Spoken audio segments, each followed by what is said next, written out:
Hello' নমস্কাৰ, মই ইক্ৰামুল আৰু আপুনি চাই আছে মানুহৰ জীৱন। অনুগ্ৰহ কৰি ভিডিঅ'টো শেষলৈ চাব, আপুনিও বহুত সুখ পাব। কেতিয়াবা ৰিক্সাত গৈ ভাড়া কিমান হ'ল বুলি সোধাত ৰিক্সা চালকজনে 20 টকা বুলি ক'লে 15 টকাহে দিম বুলি কোৱাৰ সলনি 20 টকাতে দি আৰু 5-10 টকা বেছিকৈ দি চাবচোন।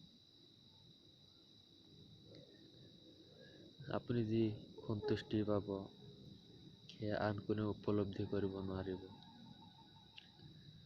প্ৰত্যেক বছৰেই ঠাণ্ডা আহিলে নতুন চুৱেটাৰ বা জেকেট কিনাৰ দিনা 4 বছৰ আগতে কিনা এতিয়া পিন্ধিবলৈ মন নোযোৱা গৰম কাপোৰযোৰ ঠাণ্ডাত ৰাস্তাৰ কাষৰ জীৱন কটোৱা মানুহ এজনক দি চাবচোন।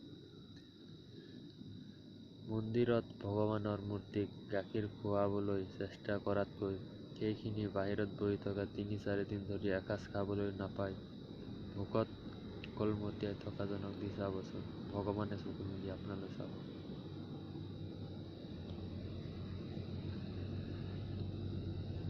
আপোনজনৰ কাৰণে হোটেলৰ পৰা মিঠাইৰ টোপোলাটোৰ লগত আৰু দুটামান টোপোলা লৈ প্লাষ্টিকৰ বটল বুটলি ফুৰা কণমানিকেইটাক দি চাবচোন।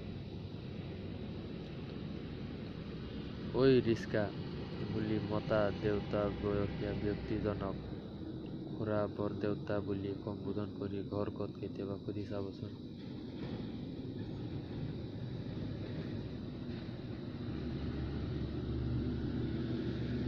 হোটেলত আপোনাক গৰম চাহকণ আনি দিয়া ল'ৰাটোক পোৱালি বুলি মতাৰ সলনি তাৰ নামটো কি এবাৰ সুধি চাবচোন। ঘৰলৈ অহা মগনীয়া গৰাকীক চাউল কেইটা দিয়াৰ উপৰি একাপ চাহ বা এগিলাচ পানী দি চাবচোন।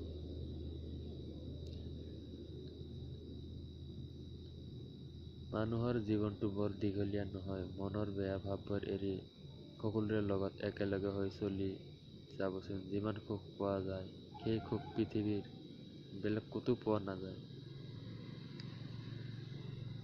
মোৰ এই বাক্যখিনিৰ মাজত কিবা ভুল হ'লে ক্ষমা কৰিব আৰু ভাল লাগিলে শ্বেয়াৰ কৰিব। এনে ধৰণৰ ভিডিঅ' চাবৰ বাবে আমাৰ চেনেলটো ছাবস্ক্ৰাইব কৰি লগতে থকা বেল আইকন টিলিঙাটো বজাই দিব। ধন্যবাদ। আকৌ লগ পাম নতুন এটি ভিডিঅ' লৈ। আজিলৈ ইমানতে সামৰিলোঁ। Good bye. Thank you for ৱাটছিং।